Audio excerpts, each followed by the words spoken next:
उपासक को हर समय सावधान रहना होता है, क्योंकि ये बहुत बड़ा युद्ध है। परमार्थ में चलना, अध्यात्म मार्ग में चलना, भगवत प्राप्ति का लक्ष्य होना एक बहुत बड़ा युद्ध है, किसी और से नहीं, अपने मन से। अभी हम मन को अपना मित्र मानकर या मैं मानकर वर्ताव करते हुए प्रपंच में फंस गए, दुर्गति हो गई। सत्संग से प्राप्त विवेक के द्वारा जब हमें ये पता चला कि मायाकृत नानात्व में मेरा मन ही मुझे अधीन किए हुए है, तो हमें अपने परम बल का आश्रय लेने की भावना उदय हुई। हमारे परम बल हैं प्रभु। जब तक आप इनका आश्रय नहीं लेंगे तब तक मन की गुलामी से मुक्त नहीं हो सकते। ये हृदय की बात है, समझ लीजिए। जब तक भगवद आश्रय नहीं लेंगे तो मन की गुलामी से मुक्त नहीं हो सकते, और सारा का सारा बंधन इसी मन से है। मन को हमने स्वीकार किया है, मेरा भाव से या सीधे मैं भाव से। बहुत उल्टा हो गया। जो बुद्धि निर्णायक है, मन ने बलात् उसको अपने अधीन कर रखा है। जो मन इंद्रियों को शासन में ले सकता है, तो इंद्रियां बलात् मन को अपने अधीन कर लिए हैं। जो इंद्रियां निर्विषय होकर प्रभुमय हो सकती हैं, विषयों ने बलात् उनको आकर्षित कर रखा है। सब उल्टा हो गया है। होना यह चाहिए था कि बुद्धि के अधीन मन और मन के अधीन इंद्रियां और इंद्रियां भगवत अर्पित, एक एक चेष्टा, एक एक चिंतन केवल प्रभु के चरणों में। सब उल्टा हो गया है। इसी से हमारी समझ बिगड़ गई है। हम ईर्ष्या से, द्वेष से, राग से, नाना प्रकार की ऐसी रस्सियां हैं जिनसे अपने को जकड़ते जा रहे हैं, और मन इतना जलाता है कि हम उसे सहन नहीं कर पाते। क्यों? क्योंकि महाबल प्रभु का सुमिरन छूट गया। एक एक शब्द पकड़ लेना।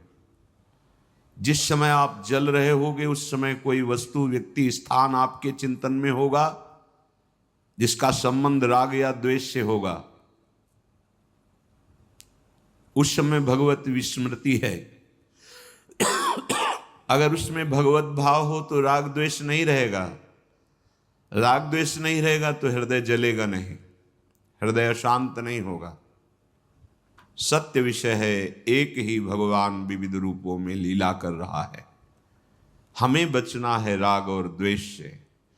हमें मन की जलन को अपने में नहीं मानना है। लाख समझाओ पर वो समझ में नहीं आ रहा। भगवान कृपा करें और आप अपनी बुद्धि को सत्संग के वाक्यों के द्वारा मार्जन करें। अपवित्र हो गई है, मल लग गया है। पवित्र बुद्धि होगी तो प्रकाश प्रकट हो जाएगा ज्ञान का। किससे द्वेष करते हो? किससे जलते हो? क्यों जलते हो? अपने अंदर प्रश्न करो। जब जिसकी हम प्राप्ति के लिए निकले वही सब रूपों में है, फिर हम जलन क्यों? फिर द्वेष क्यों? एक की प्रशंसा, एक की निंदा क्यों? इसी अज्ञान को तो दूर करने के लिए परमार्थ मार्ग में आए हैं। इसी अज्ञान को तो दूर करने के लिए परमार्थ मार्ग में आए हैं। हमारा मन जब जनेन्द्री के साथ होता है तो काम भाव को प्राप्त हो जाता है।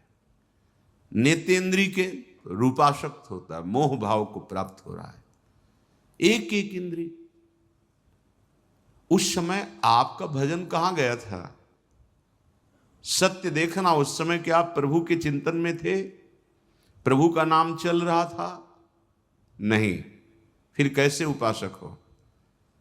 शास्त्रों बार सत्संग में सुन चुके, हानि हरिवंश के नाम अंतर परे, लाभ हरिवंश उच्चरत बानी, तब सुख हरिवंश गुण नाम रसना रटत, और बहुवचन अति दुख दानी। नहीं समझ में आ रहा? नाम छूटा, कोई न कोई वृत्ति फंस जाएगी, राग से या द्वेष से। बड़ा मुश्किल होता है छुटाना। वो उपासक ही जानता है, संसारी व्यक्ति क्या जाने। वो तो मनोरंजन में ही अपना जीवन नष्ट कर रहा है। जो उपासक सच्चिदानंद की प्राप्ति के लिए, वो समझता है इस युद्ध में कैसी पीड़ा होती है। बहुत सावधानी। हानि हरिवंश के नाम अंतर पड़े, ये बहुत बड़ी सावधानी की बात है। नाम चल रहा है तो कोई भी विकार स्फुरित होगा, नष्ट हो जाएगा, वो अपना संस्कार नहीं बना पाएगा। पर आप नाम का कितना आदर करते हैं? आप भगवान के मार्ग के पथिक हैं, कितना आदर करते हैं?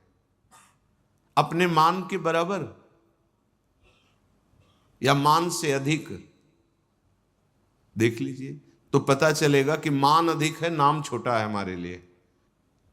थोड़े से सांसारिक लाभ की वृत्ति का अवसर आया, भूल जाएगी वृत्ति भगवद स्मरण। ये कब तक? बहुत कम समय है। कब तक जलते रहोगे? परम शीतलमाश्रयामी, स्वामी जी के चरण परम शीतलता प्रदान करने वाले हैं। आप स्वयं जलन स्वीकार करते हैं, आप स्वयं मनन ऐसा करते हैं जिससे आपकी जलन बढ़े। आप उस मन की जलन को अपने में देख लेते, इसलिए सह नहीं पाते हैं। कैसे तुम्हारी भक्ति बढ़े? सहित सहित बाढ़े भगति, गृहतन गुरुहित गार। हमारा जीवन प्रभु के लिए है। हमारा व्रत सहन करना है। हमारी सावधानी भगवत विस्मरण ना होने पावे। फिर देखो आप कैसा आनंदमय खेल होता है आपके जीवन का, पर मानना ही नहीं है। लौकिक क्रिया, लौकिक व्यवहार, लौकिक वार्ता की इतनी सत्ता है कि भगवत वार्ता, भगवती सेवा, संविधान, दिनचर्या, महत्व ही नहीं इसका। कोई महत्व नहीं।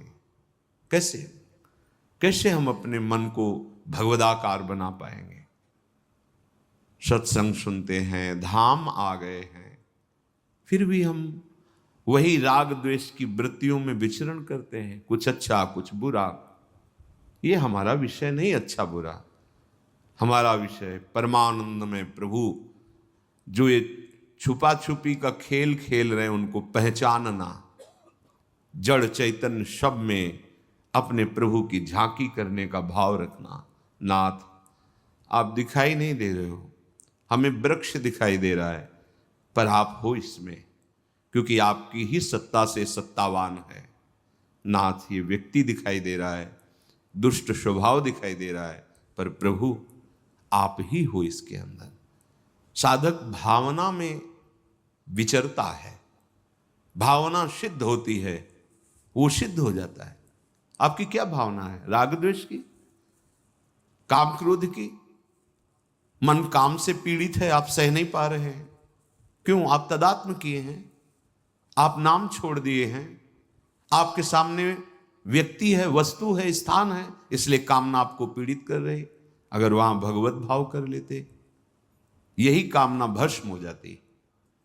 आप अभ्यास कीजिए, सत्संग और हरिनाम जप, राधा नाम जप, यही परम पद में पहुंचा देगा। मन तो चंचल सवेंते, याको कौन उपाय, साधन को हरि भजन है, कै सत्संग सहाय। दो बात बताई ध्रुवदास जी महाराज ने। परम साधना, निरंतर हरि भजन। सहयोग, हमारी साधना सुरक्षित रहे, हमारी साधना बढ़े, हमारी साधना में कोई दोष विघ्न ना आ जाए, तो इसकी सहायता सत्संग से होगी। यदि सत्संग के वाक्यों का मनन नहीं तो क्या, सुना चल दिया। बड़ी असावधानी हमारे जीवन में, बहुत असावधानी। जो भटके हुए हैं उनकी बात अलग है। आप भगवत कृपा पात्र हैं, आप साधक हैं, आपको प्रभु ने अवसर दिया है मुक्त होने का। अब सावधान हो जाइए। श्रीपाद प्रबोधानंद जी कह रहे हैं, स्वप्ने खलु जागरे थवा तव वृंदे वनतः परत्र में अपिन श्रुतु राधिका प्रियांति कुवृत्ते रुदियाद प्रिया सुता। हे वृंदावन, हम आपके आश्रित हैं। स्वप्न में भी कभी मैं छोड़कर आपको जा रहा हूं, ऐसा मेरा कभी स्वप्न भी ना हो। जागृत की कौन कहे, यदि कभी ऐसा स्वप्न भी वो मेरे जीवन में कभी स्वप्न ना आवे जिस स्वप्न में मैं आपका आश्रय छोड़कर जा रहा हूं। हे वृंदावन, चाहे जितना मुझे कष्ट मिले, मैं आपके आश्रित रहूं। क्यों? क्योंकि हमने महापुरुषों से सुना है कि जो आपका दृढ़ आश्रय ले लेता है तो श्रुत राधिका प्रियांतिक वृत्ते, मैंने सुना, श्रुत सुना, परम प्रिय श्री स्वामिनी जी और प्राणाधार श्री लालजू महाराज, ये उसे